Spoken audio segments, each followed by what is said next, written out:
You know that saying, do it for the plot? It's kind of a joke that people make when they do something impulsive or maybe slightly chaotic. But honestly, that is the mantra I live my life by. Because to me, for the plot is a way of saying yes to detours. It's about making choices that might not look neat on paper, but make your life feel richer in the moment. Choices that don't always make sense logically, but they always pay off in the form of memories and perspective shifts and personal growth. And this story is probably one of the best examples yet. So, over the past month, my DMs have been full of questions. You guys are asking me, did I quit my marketing job? Why did I decide to bartend? What is it actually like? How did I even land this job? So, today I decided to tell you the whole story. This is how I ended up spending a month behind the bar in a little beach town in the south of Vietnam. And let me just say, it turned out to be a lot more than just pouring drinks. Welcome back to Lost and Found, the podcast where we're figuring things out in real time together. I'm your host, Carmen Vit. So last night, I had this moment. I was behind the bar, and I was effortlessly cracking egg whites and mixing up espresso martinis, and I'm chatting with the guests as they're waiting for their drinks. And I just kind of had to mentally stop myself. And I smiled because if you told little Carmen in high school that she would be 24 bartending in Vietnam, I literally would have laughed at you in your face. I've been so many people, and I think over the past few years, I've lived a lot of lives. But the person I was in high school had a very rigid idea of what was going to happen in my life, and that definitely did not include anything outside of this straight and narrow path towards a PhD. And of course, I still have that dream. That is still my plan. But I've learned to meander, to take little side routes, to take the detours, get a little lost. Because like I always say, when you get lost, that's where the magic finds you. Okay, so how did this even happen? If you've been following along, you know that I've been traveling full-time for over 2 years now. I've backpacked and digital nomaded my way through South and Central America, the US, UK, Southeast Asia, India, and now I'm in Vietnam. And along the way, one of the biggest ways that I've stretched my budget and made community is by volunteering. And if you've read my book, you'll already know some of these stories, but I worked at the reception desk of a hostel in Kuala Lumpur. I've made beds and cleaned rooms in a jungle hostel in Costa Rica.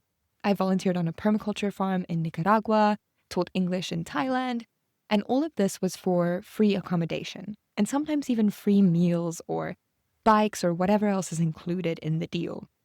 And in the beginning, when I started traveling, I volunteered because I had no choice. I was traveling on almost no savings, and the work exchanges were really the only way that I could stretch out the trip. But then, of course, life changed. I got my full-time marketing job. I started running the podcast. I built up my creative projects. And now I volunteer mostly by choice. Sometimes, yes, to save up a little extra money, but more often than not because of the community that it gives me. Because that's the thing about volunteering. You're not just passing through a place. You usually commit to about a month. So you're with people for long enough that you can form a little family. You share rooms, you share shifts, you share almost every waking moment together. And then those connections run really deep, really fast. Now, before I go any further here, I just want to take a moment of appreciation because this month really wouldn't have been half as meaningful without the people. So, to my fellow volunteers who have turned into family, I want to say thank you. Thank you, Reed, Ivan, Danny, Mickey, Letty, Lee, Sam, Ricky, Chris. We worked side by side. We stayed up way too late. We know way too much about each other. And somehow, we became the kind of friends that feel like we've known each other for years. And also to the Cuckoo's Nest Hostel in Hoi An, hands down one of the best hostels I've ever stayed in or worked at. And yes, the space is incredibly beautiful, but I think what makes this hostel is the feeling that it gives. It really does feel like a home, and that comes down to the owner, Ben, who created this warm, homey environment where connection, I think, just happens so naturally. So to all of them, thank you. You were the heart of this experience. Okay, back to the story. This time, when I picked the volunteer position, I picked Hoi An partly because, yes, I wanted to save money, but more than that, I was craving a sense of belonging, just for a little bit. And I heard that Hoi An was this gorgeous little town by the beach with rice fields and a historic town that's a UNESCO World Heritage Site. And it's also right next to Da Nang, which is this big city that I heard people are now referring to as the new digital nomad capital of Southeast Asia. Very interesting. So I figured that in this little town, there would be a mix of locals and travelers and nomads. And wow, yeah, I was not disappointed. And then people are asking me, but why bartending? Why not just choose working at reception or teaching? Because I've done all of that, and I just thought that bartending sounded so cool. I love the idea of maybe one day throwing a dinner party and casually mixing cocktails for my friends and then being able to drop the line or drop the lore.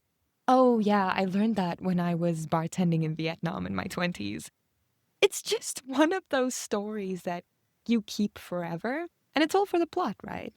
Okay, let's start with the number one question I've been getting. How did I even get this job and what does it actually entail?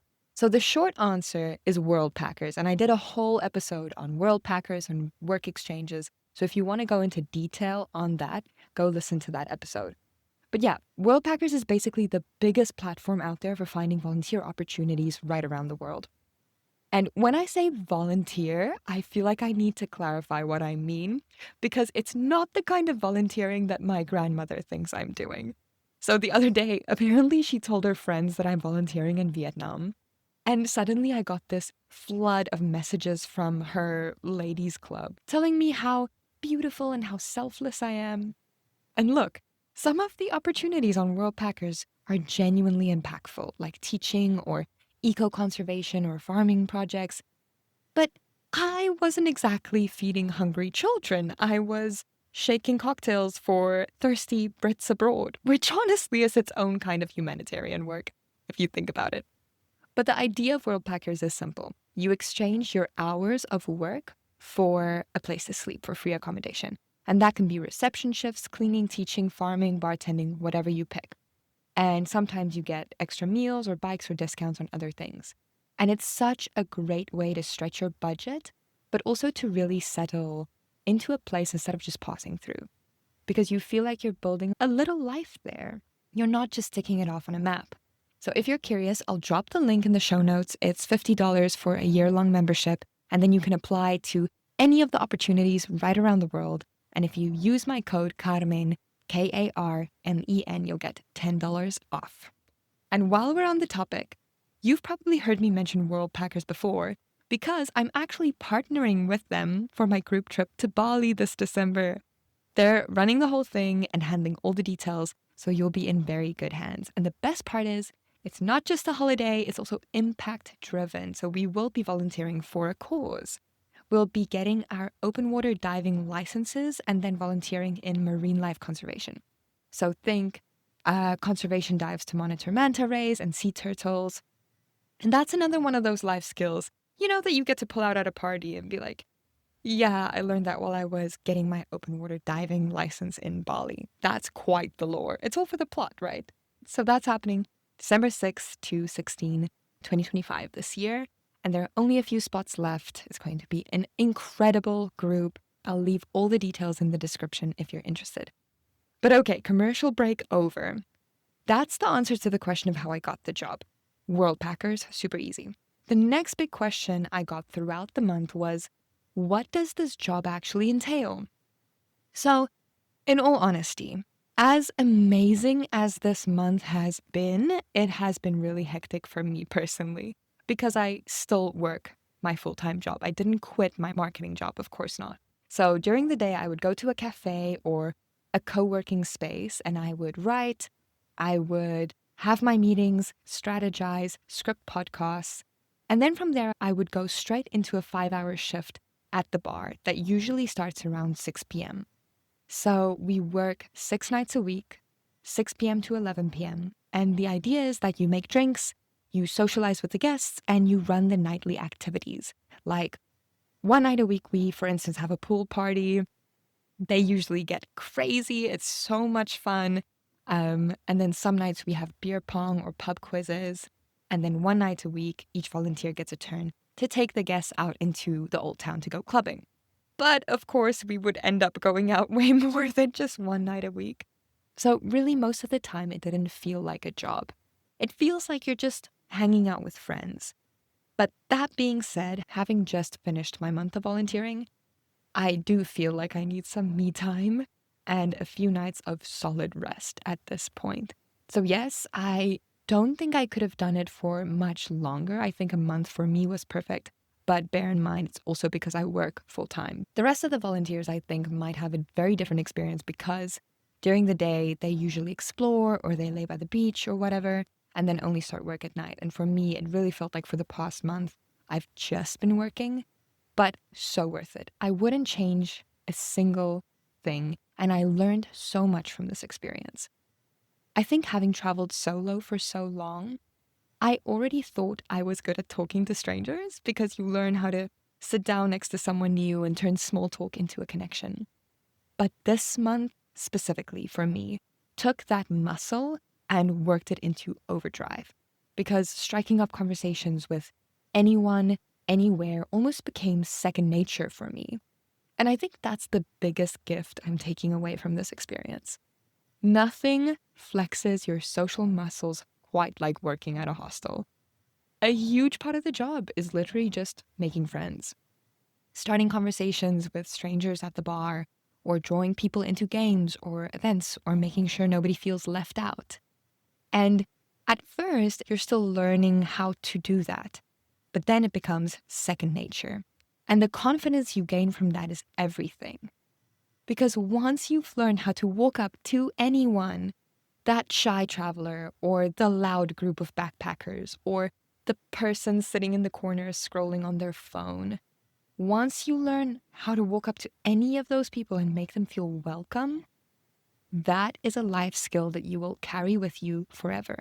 It's not just bartending confidence, it's people confidence. And it makes the whole world feel a whole lot less intimidating.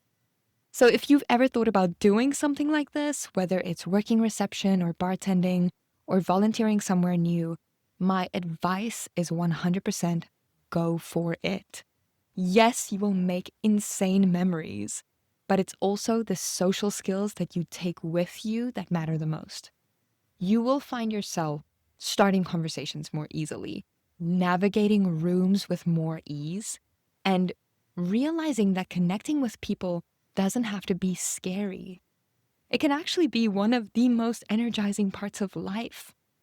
And another fun part of hostel life is that you start to notice patterns.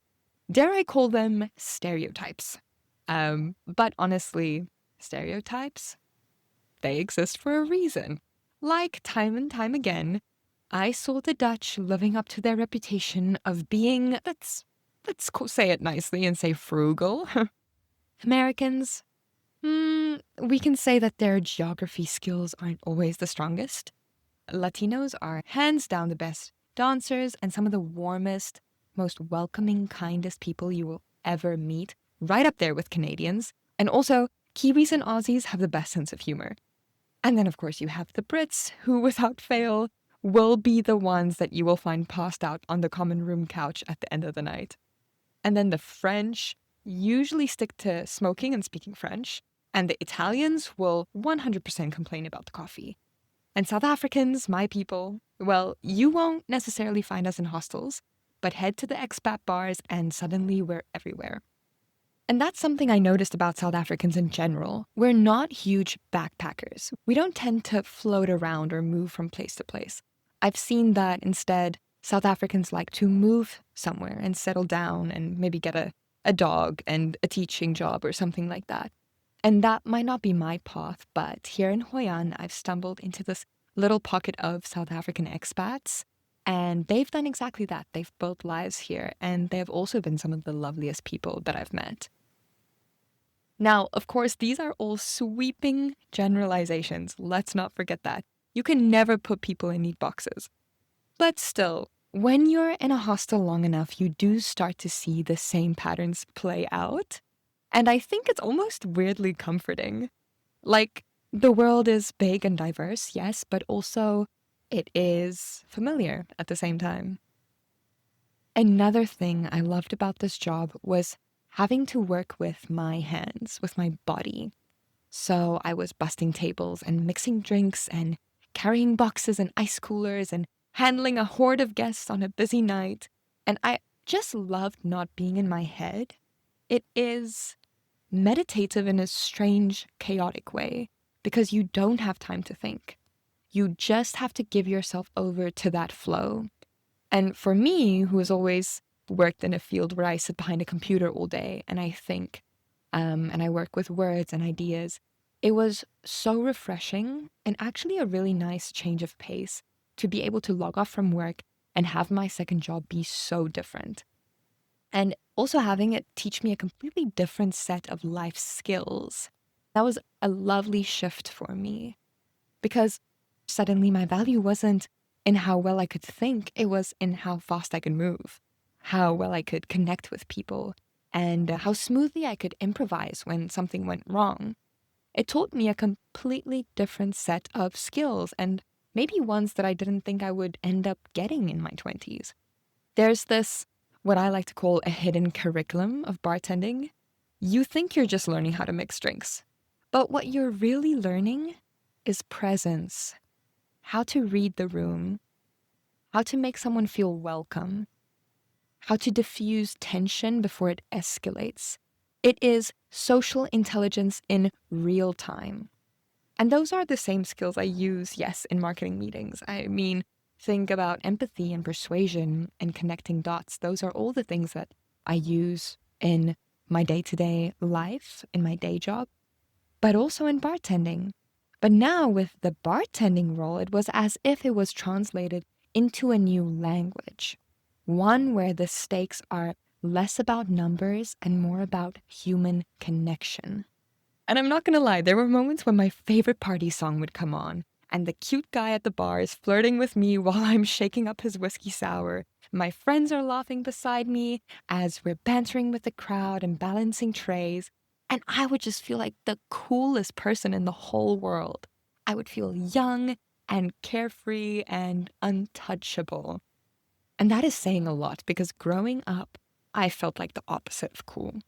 So it was definitely a new and really fun experience for me in that sense to be meeting this version of myself who felt very capable. I was proud. I am proud because here I was working 2 jobs, 3 if you count my personal creative projects as well. I'm on the opposite side of the world. I brought myself here by myself. I'm quickly adapting to a job that I have 0 experience with. And then I would go to bed in the volunteer dorm where I share a room and a bathroom with the other volunteers. I would get by with really minimum luxuries, all in the name of adventure and surviving and having a good story and looking after myself and building a life that excites me. And yeah, I'm proud of myself for that. Someone actually asked me a few days ago, what is my favorite thing about myself? I love that question. And I said that I am adaptable. And that's true, and I do love that about myself. But upon reflecting on this whole experience, I think I want to add to that. I'm also brave. And I realized that I find new ways to step out of my comfort zone and expand my field of experience. Always. I'm always on the lookout for that.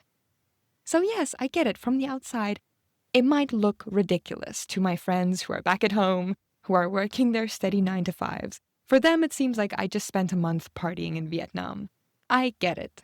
But for me, it was so much more than that. It also was a way to prove to myself that I can be so many different people at once. This month really taught me about multiplicity. I can be intellectual, geeking out over research for the book club episodes. I can be the creative strategist at a meeting. And also, surprisingly, I can be the bartender pouring shots until 2 a.m. I can be all of these things in the span of one single day.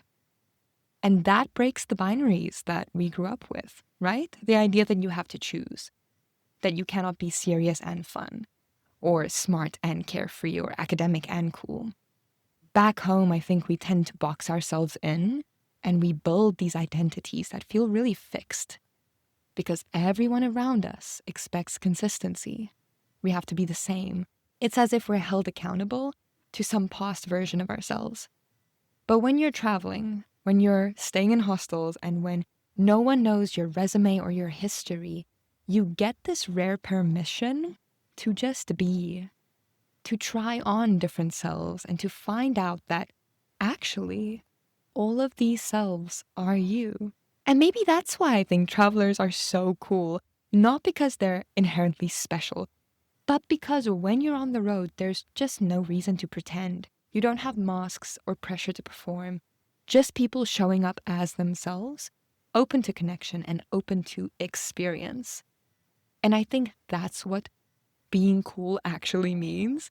It means being fully comfortable with who you are in all your versions and not judging other people for who they are. One more thing I want to get into more deeply is this idea of doing something for the plot. It's a phrase I used a lot this month. Yes, it's fun and trendy, but again, I think there's something deeper to explore there. People always say they're doing something for the plot. It's something we joke about when we make a questionable decision or we say yes to an adventure that maybe we shouldn't be saying yes to. But for me, for the plot is a life philosophy. Because when you think about it, what makes a good story? It's not the safe choices. It's not the predictable arc where everything goes according to plan. Stories are built on tension, on detours, on the moments where you step outside of what's comfortable and let yourself be surprised. And that's what For the Plot really is. It's a way of giving yourself permission. Permission to prioritize experience over logic. Permission to reframe risk not as something that will ruin you, but as something that will enrich your story. I think a lot about this difference between for the plot decisions and what I want to call for the resume decisions. For the resume decision is take the internship, climb the ladder, keep it tidy, keep it impressive. For the plot is taking the bartending job in Vietnam, picking the thing that doesn't make sense on LinkedIn, but it makes sense in your heart, in your bones, something that will make you happy. And the funny thing is, those plot choices don't cancel out your ambitions. They deepen them. When I take a detour, so when I decide to volunteer or bartend or teach English in some tiny town that I've never heard of, I don't see it as straying from my path. I see it as layering. Yes, I still have my career. I still have my goals. But now I also have the confidence and the adaptability to be better at them. And I have the stories that only come from saying yes to the unexpected. That's why I think solo travel pairs so beautifully with this philosophy of for the plot. Because solo travel basically is this collection of plot decisions stitched together. Go left instead of right. Say yes to the stranger's invitation. Take the detour that doesn't make sense at the time. Bartending in Vietnam doesn't fit neatly into a 5-year plan, but it fits perfectly into a life that I actually want to remember. And maybe that's the bigger point here. Our lives aren't resumes. I'm going to say that again. Our lives aren't resumes. They are stories. And when you think about your life as a story that you're actively writing, suddenly the detours don't seem like failures. They feel like character development. That's when you realize that they're actually the point. Okay, so what now? I just finished my month bartending in Hoi An at the Cuckoo's Nest Hostel. What's next for me? So I fell in love with Vietnam. Big shocker. I fell in love with the town, the people, the pace of life, the fact that it's right by the beach, but you have the city so close, the old town, the lovely expat community, the amazing locals. It really got under my skin, which is why, instead of packing up and moving on, I have decided to stay another month. I booked myself a little bungalow by the beach in this artist's commune where I can just write and sleep and read and actually cook my own food and recharge my social battery and hopefully find a way back into my routine and my creativity. Because, yes, after a month of a lot of late nights and social energy spent, I think that my body and my soul are really craving a reset. But if there's one thing that I can leave you with, it is this. I recommend an experience like this to anyone. Seriously. If you've ever even half thought about it, go for it. Work a hostel job, volunteer abroad. Say yes to something that doesn't necessarily fit into your plan. Because it's not just about the parties or the cocktails. It's really about the confidence and the people and the perspective that you carry with yourself long after you leave. And with that, I'm going to say goodbye for now. From this adorable little studio I found in this co-working space overlooking the rice fields of Hoi An, all the chats we're going to have for the next month is going to be from right here. If you enjoyed this episode, please make sure to subscribe, leave a rating, leave a review. It really helps more people find the podcast, and send it to a friend if they need a little pick-me-up or need something to make them smile.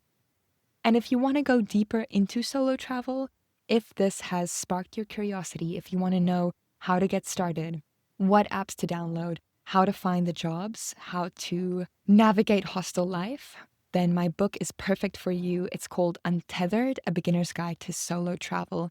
And you can buy that on Amazon Kindle or as a PDF directly on my website for, I think at the moment it is $11. Yeah. Everything you need to know about solo travel is right in there. Thank you for catching up. And for this week, don't forget to get a little lost. That's where the magic finds you. Until next time.